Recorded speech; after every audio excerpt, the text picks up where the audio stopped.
Tu penses que ce sont des bons mois avril et mai pour voyager en On Corée m'a du dit que Sud? le printemps, pas en Corée, c'est surcoté, c'est vrai. En ce moment, je reçois plein de DM comme ça. J'ai bien compris qu'aujourd'hui, les réseaux ont ralenti notre temps de concentration. Avant, ce type de contenu lent et esthétique, ou encore les blogs avec plein de textes, ça marchait super bien. Mais aujourd'hui, on privilégie... L'action? Bonjour et bienvenue, j'espère que vous allez bien. Ne t'inquiète pas, je suis comme toi. Donc, j'ai réfléchi et encore réfléchi. C'est bon, je crois que j'ai mon idée. Et si tu ne peux pas partir en Corée, ce n'est pas grave. J'espère que toi aussi tu es bien préparé. Parce que tu viens avec moi.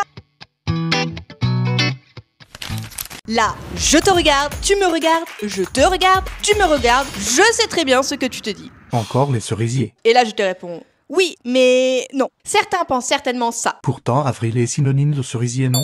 Certes, mais j'en avais déjà parlé dans cette vidéo. Ok, donc on passe les fleurs. Absolument pas. On prend le bus direction Théâne pour le festival des tulipes. Ici, tu peux apprécier des champs de tulipes colorés à perte de vue. J'y suis allée il y a 3 ans et la qualité des photos de mon téléphone ressemblait à ça. Du coup, j'ai hésité à te mettre mes photos, mais comme c'est les seules que j'ai, eh bien, les voici. D'ailleurs, je réalise que c'est un peu compliqué d'y aller par soi-même. Enfin, surtout si tu ne parles pas coréen. Du coup, j'ai un bon plan. Un tour qui t'emmène directement de Séoul à Théâne. No stress. Avec le code JENNYCLOUK, tu peux avoir jusqu'à moins 10% de réduction. Autant en profiter. Et là, je réalise que je ne t'ai pas dit les dates. Le festival des tulipes de Théâne se déroule du 8 avril au 6 mai 2025. Bref, on reprend.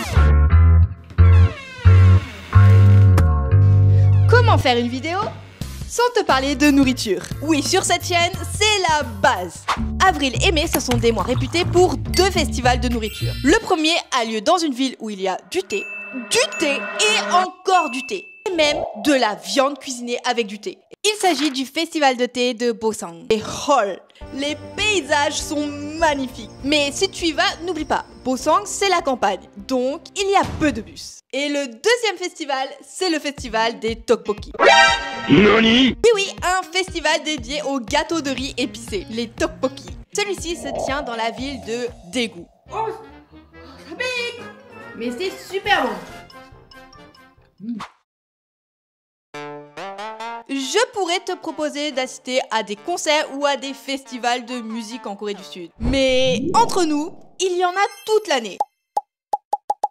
À la place, je te propose les festivals étudiants des universités, avec des groupes actuels ou même ceux de la 2e génération de K-pop. Pour connaître les dates, il faut être patient, car elles arrivent à la dernière minute sur Instagram. Mais attention, car certains sont réservés aux étudiants de l'université.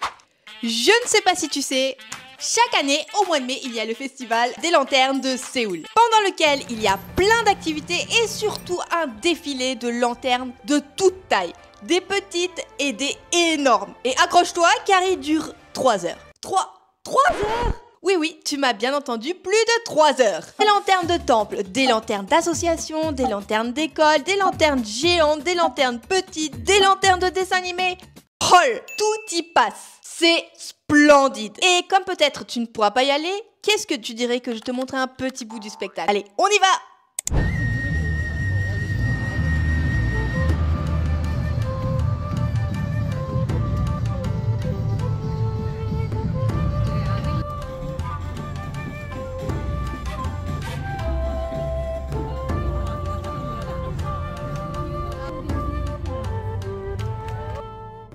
Ah, et oublie pas de prendre un pique-nique, car ça commence tôt, vraiment très tôt. En espérant que cette année, il ne pleuve pas comme l'année dernière. Plutôt que de regarder un drama historique, tu ne préférerais pas plutôt en vivre un? Maman! Je ne te parle pas simplement de louer un hanbok. Non. Même si c'est une expérience incontournable et incroyable à faire absolument quand tu es en Corée. Mais plutôt, je te propose de retourner dans le passé à travers des événements dans les 5 palais de Séoul et au sanctuaire Jongmyo. Comme par exemple un marché K-héritage avec des objets traditionnels en vente, des cérémonies et un spectacle le soir dans un palais. On se croirait vraiment dans un sagu, n'est-ce pas? C'est du 26 avril au 4 mai. Si tu le loupes, pas d'inquiétude. Il y sera également cet automne, du 8 au 12 octobre 2025. Ok, mais comment y aller? Il faut réserver ses places sur ce site. Sold out. Oui, attention car les places partent très vite. Voilà, avril et mai en Corée, c'est une période idéale.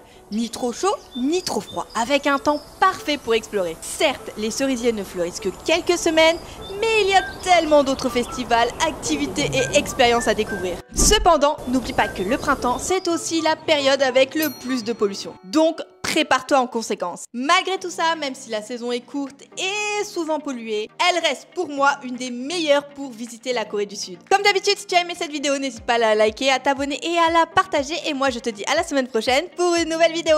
Bye! この Vlog はご覧のスポンサーの提供でお送りします。Maman! Ne t'inquiète pas, je suis comme toi.